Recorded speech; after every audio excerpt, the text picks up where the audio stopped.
Next students, आज हम example second करेंगे फ्रिक्शन चैप्टर की।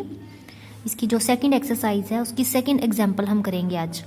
अ ladder has whose centre of gravity divides its into two portion of length E and B rest with one end on a rough horizontal floor and the other end against a rough vertical wall. देखो, एक ladder whose centre of gravity divides, इसका centre of gravity क्या होगा? जो centre पे होगा, मान लो ये लैडर है, A B is a ladder, इसका सेंटर ये होगा सेंटर ऑफ ग्रेविटी, इसको जी नेम दे देंगे। और इसका सेंटर ऑफ ग्रेविटी पे वेट जो होगा वो डाउनवर्ड एक्ट करेगा, ठीक है, बिकॉज कहा हुआ है कि सेंटर ऑफ ग्रेविटी है, तो जी सेंटर ऑफ ग्रेविटी और उसका वेट डाउनवर्ड एक्ट करेगा। इसको डिवाइड किया गया टू पोर्शंस में, ए और बी लेंथ, यानी first A length, second length क्या है बी, टू पोर्शंस में हमने इसको डिवाइड किया हुआ है। और जो लैडर है रेस्ट है with one end on a rough horizontal floor, यानी कि इसका जो एक हैंड है वो किस पे रेस्ट पे है? रफ हॉरिजॉन्टल फ्लोर, ये रफ हॉरिजॉन्टल फ्लोर पे है। और जो अदर एंड है, जो जिसको हमने बी नेम दिया है, वो कहाँ पर रेस्ट पे है? Against a rough vertical wall, ये रफ वर्टिकल वॉल पे रेस्ट पे है। If the coefficient of friction at the floor and the wall be this, यानी कि फ्लोर का कोफिशिएंट ऑफ फ्रिक्शन म्यू है एंड वॉल का coefficient of friction mu dash है। Show that the inclination of ladder to the floor when the equilibrium is limiting is this, मतलब हमने inclination show करना है लैडर का, किसके साथ? जो फ्लोर के साथ बन रहा है। ये लैडर है, ये हॉरिजॉन्टल फ्लोर है, इसके साथ जो एंगल लेट कर लिया कि थीटा बन रहा है, तो हमने थीटा की वैल्यू ये प्रूव करनी है, ठीक है। तो सबसे पहले हम इसको नॉर्मल रिएक्शन से हमें पता है कि ए पॉइंट है, ए हॉरिजॉन्टल पे है तो वर्टिकल इसकी नॉर्मल रिएक्शन आर होगी, बी वर्टिकल पे है तो हॉरिजॉन्टल इसकी नॉर्मल रिएक्शन एस होगी, यानी जो नॉर्मल रिएक्शन है उस पॉइंट पे परपेंडिकुलर है, ठीक है। तो ये बी तो जो वर्टिकल लाइन में पॉइंट है तो उसकी नॉर्मल एक्शन हॉरिजॉन्टली होगी, परपेंडिकुलर होगी, और ए हॉरिजॉन्टल पॉइंट पे है तो नॉर्मल एक्शन आर जो है उसके परपेंडिकुलर होगी, वर्टिकल होगी। अब हम रिजॉल्व करते हैं, और तो यहाँ पर हम फ्रिक्शन की बात करते हैं कि म्यू डैश एस ऊपर डायरेक्शन में क्या हुआ है, कैसे आया है? क्योंकि ये जो है लैडर, अगर मान लो इस पे जो फ्रिक्शन आएगा, इस पे जो फोर्स लग रही है वो नीचे की तरफ डाउनवर्ड एक्ट करेगी इसकी फोर्स। जब ये बी पॉइंट डाउनवर्ड एक्ट करेगा तो ए पॉइंट ये लेफ्ट हैंड साइड पे डायरेक्शन पे एक्ट करेगा, यानी अगर मान लो ये जो है लैडर अगर मान लो स्लाइड करेगी तो ये जो बी पॉइंट है नीचे की तरफ आएगा और ए पॉइंट इस डायरेक्शन में जाएगा। तो जब बी नीचे की तरफ आएगा तो उसके ऑपोजिट डायरेक्शन में फोर्स फ्रिक्शन होगा म्यू डैश एस, और ए जब इस पॉइंट में इस तरफ जाएगा तो उसके ऑपोजिट डायरेक्शन में फ्रिक्शन होगा म्यू आर। यहाँ म्यू डैश क्यों यूज़ किया है? क्योंकि हमें कहा हुआ है वॉल का जो फ्रिक्शन है वो म्यू डैश है और फ्लोर का फ्रिक्शन म्यू है, ठीक है। तो ये फ्रिक्शन होगा इसका। अब हम इसको रिजॉल्व करते हैं अलोंग हॉरिजॉन्टली एंड वर्टिकली। कैसे रिजॉल्व करेंगे? देखो, पहले हॉरिजॉन्टली रिजॉल्व करते हैं। ये हॉरिजॉन्टल डायरेक्शन में एस है और ये भी हॉरिजॉन्टल डायरेक्शन में म्यू आर है। अब एस और म्यू आर ऑपोजिट डायरेक्शन में है तो कैसे लिखेंगे? S is equal to mu R. और वर्टिकल में देखो ये है, वर्टिकल में 3 है, एक तो सेम डायरेक्शन में प्लस करने हैं आर और mu dash S same direction में, तो इन दोनों को प्लस करेंगे और इज इक्वल टू डब्ल्यू उस राइट हैंड साइड में लिखेंगे क्योंकि ये ऑपोजिट डायरेक्शन है।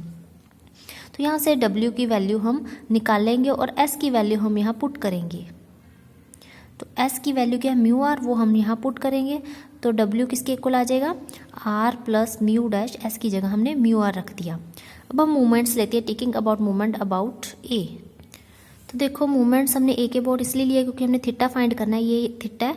तो सबसे पहले हम वेट डब्ल्यू की बात करें, और मूवमेंट्स किसकी 0 होगी क्योंकि ए पॉइंट में से एक तो आर पास हो रहा है, एक म्यू आर पास हो रहा है, तो इसकी तो मूवमेंट 0 होगी। किसकी लेनी है मूवमेंट?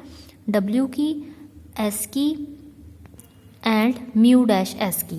तो पहले डब्ल्यू की देखते हैं। जब डब्ल्यू की मूवमेंट लेंगे तो ये डब्ल्यू डायरेक्शन फोर्स नीचे डाउनवर्ड एक्ट कर रही है, तो जो मूवमेंट का फॉर्मूला होता है force multiply perpendicular distance. Force downward act कर रहा है तो परपेंडिकुलर डिस्टेंस ए में से ही, ए से स्टार्ट कराना है डिस्टेंस, तो ए से लेकर इस फोर्स तक का परपेंडिकुलर डिस्टेंस ये होगा।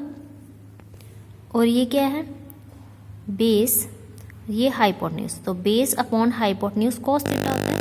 तो यहाँ पर हम बेस की वैल्यू निकालेंगे। बेस कितना आ गया? Hypotenuse A into cos theta. तो ये परपेंडिकुलर डिस्टेंस जो बेस है उसकी वैल्यू ए कॉस थीटा ही, तो परपेंडिकुलर डिस्टेंस कितना आ गया? ए कॉस थीटा। तो डब्ल्यू के साथ परपेंडिकुलर डिस्टेंस क्या लिखेंगे? ए कॉस थीटा। नेक्स्ट हम एस फोर्स की बात करते हैं। एस फोर्स को अगर हम थोड़ा सा और इधर ड्रॉ कर दें यहाँ तक, मतलब ये इस डायरेक्शन में जा रहा है, जहाँ तक मर्जी ड्रॉ कर सकते हैं। तो ये मान लो एस फोर्स में डॉटेड लाइन में शो करती है, इस डायरेक्शन में जा रहा है, तो परपेंडिकुलर डिस्टेंस ये होगा, मतलब ये वर्टिकल होगा परपेंडिकुलर डिस्टेंस। अगर हॉरिजॉन्टल डायरेक्शन है फोर्स की तो परपेंडिकुलर डिस्टेंस वर्टिकल की है। तो ये हमने डिस्टेंस फाइंड करना है।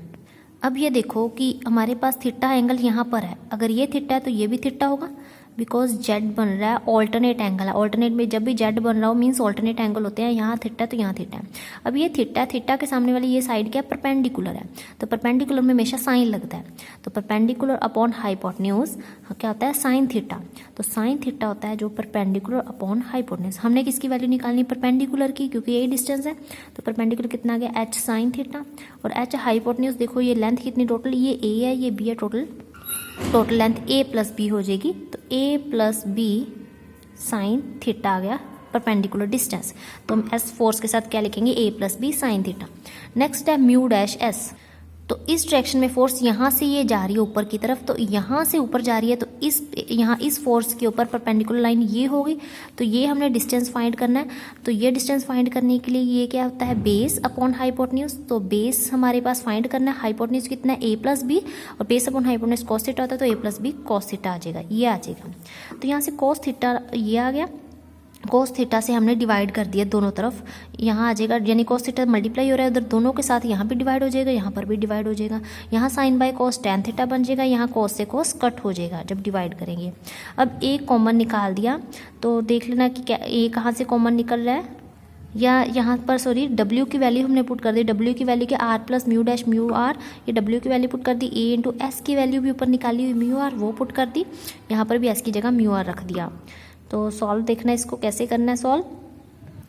यहाँ से हमने R कॉमन निकाल दिया और यहाँ से भी R कॉमन निकाल दिया, वो R से R कट हो जाएगा, बचेगा क्या 1 प्लस म्यू डैश म्यू, और A को दोनों से मल्टीप्लाई कर दिया, ये बचेगा A plus mu mu dash A mu mu dash, यहाँ से और R कॉमन निकला हुआ था वो कट हो गया, बचेगा mu A plus B tan theta, और यहाँ पर भी R कॉमन है, म्यू डैश म्यू को A से भी मल्टीप्लाई कर दिया, म्यू डैश म्यू को B से भी मल्टीप्लाई कर दिया। अब यहाँ से A mu mu dash cut हो रहा है, ये कट कर दिया, बचेगा क्या mu A plus B tan theta is equal to, ये A प्लस का इधर आके क्या हो जाएगा माइनस का, मतलब कि या कह सकते हैं कि ये प्लस का उसको उधर लेके माइनस का हो जाएगा। यहाँ से इसकी वैल्यू हमने निकाल दी, वो कितनी आ जाएगी B A minus B mu mu dash, यहाँ से टैन थीटा की वैल्यू आ गई A minus B B mu dash, mu into A plus B divide multiply हो रहा है इधर डिवाइड में, थीटा कितना आ जाएगा टैन इनवर्स दिस, और यही हमने प्रूव करना है, थीटा की वैल्यू निकालनी है, थीटा ये था, ये हमने थीटा की वैल्यू निकालनी है, ये प्रूव हो गया।